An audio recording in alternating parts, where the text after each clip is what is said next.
চিনির একটা ব্যাপার আছে, তোমাদেরকে আগেও বলেছি। ও যেখানেই থাকুক যদি দেখে যে মাম্মামের কাজ হয়ে গেছে, মাম্মাম একটু রেস্ট করছে বা একটু হেলান দিয়ে বসে আছে, যাই হোক, তো ও কিন্তু সেইখানে এসে বসে পড়বে, নাহলে শুয়ে পড়বে। ও তো ম্যাক্সিমাম টাইম এরকম শুয়েই থাকে শান্ত হয়ে, তো এসে এরকমভাবে ও বসে থাকবে।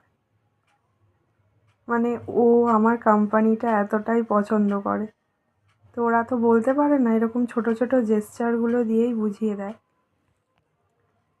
তাই এটা আমি তাদের উদ্দেশ্যেই বলছি যারা বলে কুকুর নিয়ে এত আদিক্ষেতা করার কী আছে। এটাই হচ্ছে কারণ কুকুর নিয়ে আদিক্ষেতা করার। মানে ও আমার জন্য যেগুলো করে সেগুলো তো শুধু আমি বুঝতে পারি না, আমি বুঝতে পারি যে ও আমাকে ভালোবাসে, ও আমার সঙ্গ চায়। সেটা তো তুমি জানো না ও কী কী করে, তাই তুমি বুঝতে পারো না, ফিল করতে পারো না যারা বলো যে কুকুর নিয়ে এত আদিক্ষেতা করার কী আছে। বিশ্বাস করো, এগুলোর মধ্যে না আমি মাতৃত্বের স্বাদ পাই, সত্যিই পাই। আমি ওকে দুবেলা হাতে করে খাওয়াই, ওর পটি পরিষ্কার